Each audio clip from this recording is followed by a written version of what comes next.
Broadcast live.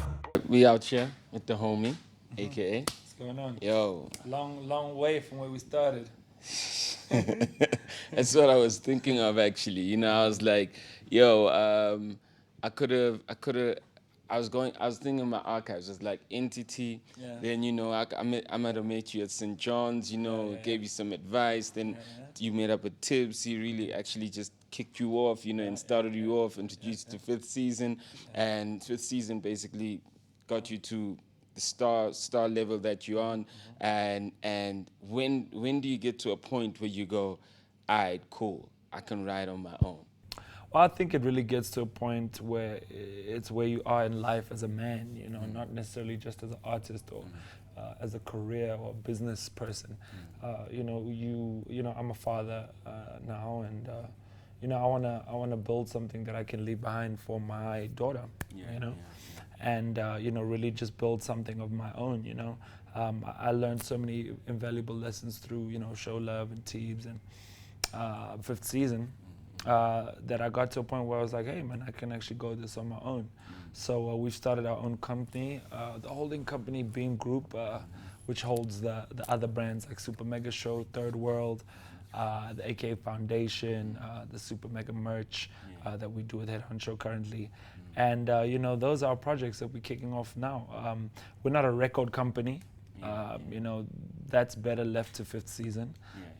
For me, it was always really about the management and controlling my business in that regard. That's the situation. I know everybody's asking, oh, we still see Fifth Season on the what, on the this, what's the deal? We're not a record company, and Fifth Season has always done a great job as a record company. So if it's not broke, don't fix it. So when I come here to the Beam Group, shout out to the Beam Group, what type of service do I get from you guys? You know what I mean? What do you guys offer as a service? Well, basically we offer the main, I suppose you would say, client of the Beam Group is really AKA. Making sure that we take our own bookings, making sure we coordinate with the record company, which is Fifth Season, making sure that we explore opportunities with brands and explore opportunities with with regards to endorsements. I mean, Cruise is really the first deal that we, myself and Prince, kind of signed together. And that's the first one we kind of landed, which was pretty cool for us. We've got on above the line campaigns, for instance, are getting more rare by the day. Brands want to spend more money on digital and on online marketing. So to get the full spec, billboard, TVC, support for events and so forth is quite rare. So we're very proud that we managed to bag that. In terms of the future, then we've got super mega merch. We handle the merchandising, right now for which goes into hand in hand with Super Mega Show. We're doing the merchandise right now for the show, which is coming up for Durban. That's what I'm currently busy with. We did Cape Town. We're doing Super Mega Christmas on the 25th. Man, so much going on. And we do the merch for that, so that's the Super Mega merchandise. Then we got Third World, which is basically going to be the, digital, more like Slick On Live, type vibe. So I should be worried. No, you shouldn't be worried, man. You guys have really forged the path. You guys have cleared the path for us to do stuff like that. So that'll concentrate. We're gonna get like some young, interns and some nerds to come sit on the Macs and really blow this thing up. Then we got the AKA Foundation, which we're going to, do certain projects. For me, I feel like I can't get to this point and have all the success and not give back and not do my part. I've done work with Reach for a Dream Foundation and this foundation and that foundation, to name a few. Patrice Motsepe Foundation. It's time I have my own foundation. I need to have my own foundation. So that's really what the Beam Group and everything that encapsulates. It's about ownership, man. It's about ownership. It's about taking your destiny into your own hands and being your own man. I want to be my own like boss. You can't call yourself a boss if somebody's paying you a salary, no matter how big the salary is. You're only a boss if you're paying yourself.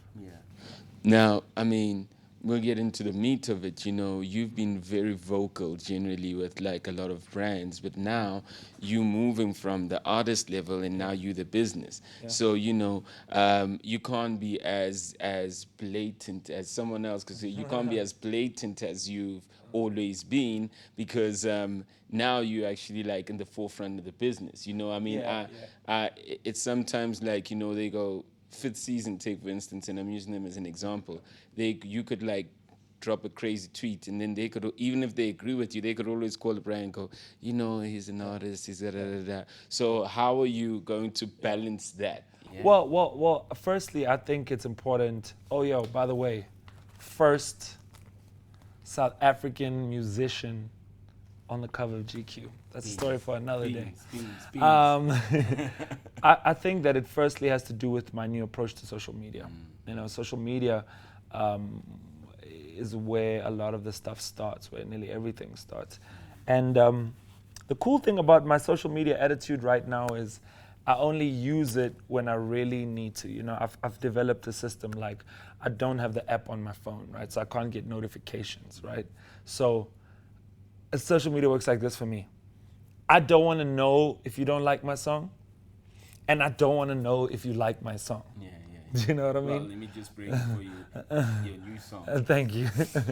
You know, I kind of am at a point where I'm just like stopping. I don't live here. I'm just trying to live here, like in my actual life, you know?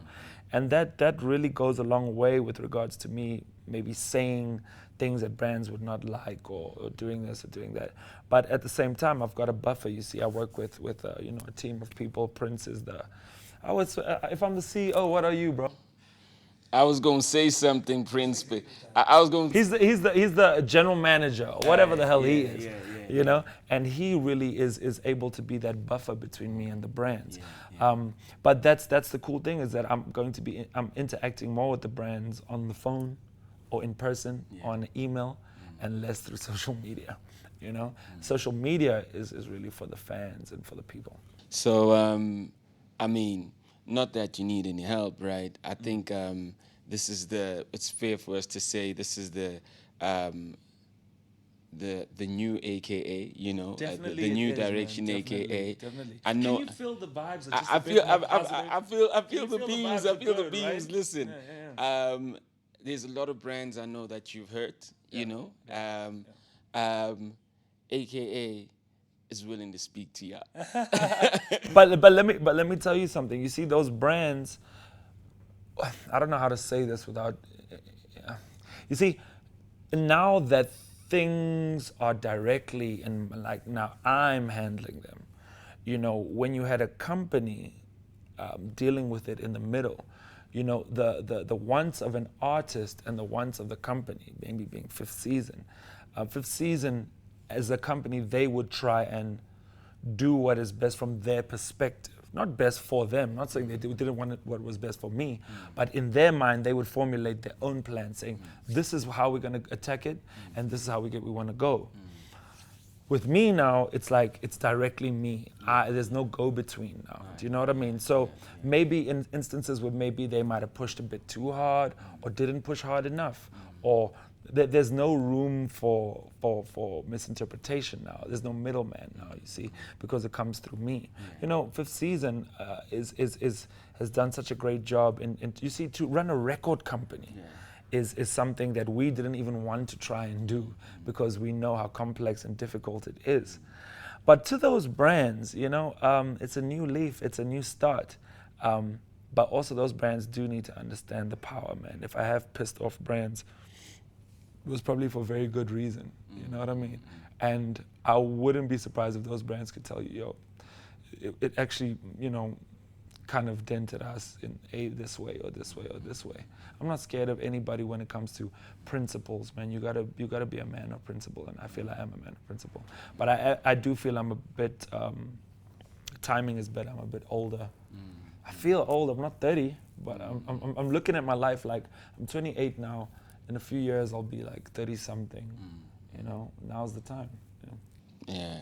Well, I mean, I think it's a good space to be in. You know, I mean, obviously, you know, everyone goes, what you going to do now without the season? Because they've always been your buffer. And you've said a couple of positive things about them. So I can only assume things are handled at peace. All the You must tweets. understand those tweets and things, you know, when you have a situation when you like going towards like litigation and contracts and lawyers are going back and forth, it's not pretty, you know. And as an artist, your creativity is everything, and it's impossible to create music, for me at least, when those types of things are going on. So, you know, I've always been a person to voice my frustration, but, you know, in a weird way, it kind of always works out because I got my point across. You know, people started asking questions, people started wanting, you know, it might not have been the right way to do it, but it was done. And, you know, I can still, you know, see Benza, and we can still handle business. We can still talk about the business. Because at the end of the day, you know, we've learned a lot from each other. But now it's 2017, and you know, we're gonna build this company. And maybe in 2 years' time, you know, we'll be sitting in like a wing, a whole floor. Maybe there'll be nerds everywhere. Yeah. Do you feel that, like, I was just thinking about just generally your year, and like this year for me, from the outside, it looks like it's been such a defining year for you. Just It's been a from year of change, from, man. yeah, from the top, you know, from your personal life, right, to your business life, right to I mean the situation right now. I think that if you don't mind me saying, you know, I feel you know, DreamWorks for me is a song that I love better than the main single, you know, to be quite honest. And but you know, DreamWorks is like a song for us cats, you know, you know what I mean. And but so I even feel that even though it's still a quality song, it wasn't none of the songs that you took out were like hits like per se. And you know, when I heard like the world is yours, I was like, fuck, okay. I feel like, you know, when it comes to, you know, I've done so much shit this year that I forgot that I did. That's how much shit I do. Do you even remember that I performed at the BETs? Do you even remember that I performed at BET, the only South African artist to perform the BET Experience? Do you even remember me remember being just on Sway? No, but Do you even remember? I always No. remember- I'm just Yeah, I'm just running it down. yeah. I mean, you know, we did Dreamwork, which is a great song. We didn't even sample Dreamwork to radio, bro. You know, One Time, you know, is a song that you need to come see it at the shows, man. You know, you need to see the people react to it. You need to hear that, like 10,000 people singing it, and then that's when you actually get it. You know what I mean? I'm not saying that it's not like it's. And I did a lot of features this year. I did a shitload of features Yeah, this year. but like I'm not saying that it's not a big song. You know what I mean? Yeah. I mean, for me, when I listen to Congratulate, I always go, I listen to Moy and I go, fuck, you know, who knew you'd be around? But then I go, who's making songs that I think will be around? And whether you like it or not, someone is going to pop out Congratulate in the next 5, 6, 7 years because it's got the same resonance as It's Your Birthday. I think so. I think so. It's an Well, I don't think. The one thing that I'm most proud of is that my music doesn't sound like anybody else's music. But that's Nobody. But that's why. But when I hear The World Is Yours, I think that's another song that's like, you know, it's. But it's gonna last days. Everyone I've played it for said, "Yo, repeat it again." Yeah. I promise you. I think people got to remember, like, you know, I'm a producer, and you know, I produce Master A Flat, and him and myself, we actually started even me as Ivy League, I started with this sound a long time ago. Now I know niggas are talking about Kwaito and New Age this and what, but like, to be quite honest, let's keep it 100%. I Want It All is like a Kwaito beat. You know, I've been doing that since 2009, bro. Congratulate is house. Baddest. Do you know that Baddest in the World Is Yours are essentially the same beat? I know it's the same. It's the same style. It's the same. So this is the thing. Like, what me and man, the game is to be sold, not to be told. But anyway, here's the formula: is that Nigerians have kind of cornered their sound. South African hip hop, we've always suffered from a bit of an identity crisis, you know. So I thought to myself, shit, well, what do we have that we can export to the world? We have Kwaito music. Kwaito is actually our ticket, well, sonically, if you interpolate it and chop it up, is actually our ticket to the rest of the world. Like Drake, if Drake hears Kwaito, like I was like, Jadena was in South Africa not so long ago, and he had a meeting with the people at Sony, and he was saying like on Pablo, Life of Pablo, Kanye West was asking by name, specifically, yo, I want you guys to reference South African house music. That's why you get doom, boom, doom, boom, boom, doom, boom. So they're listening to us, right? They're listening to us. So for me, in terms of the sound, man, I'm just so happy. Like, you know, I don't want to make it sound like I'm always like, you know, like busting the trap niggas' balls, but you know, I just can't. I love listening to trap music. I love Travis Scott. I love MT. I love the guys. I love Nasty. All that stuff. But I just don't have it in me to make it. I just can't do it. You know what I mean?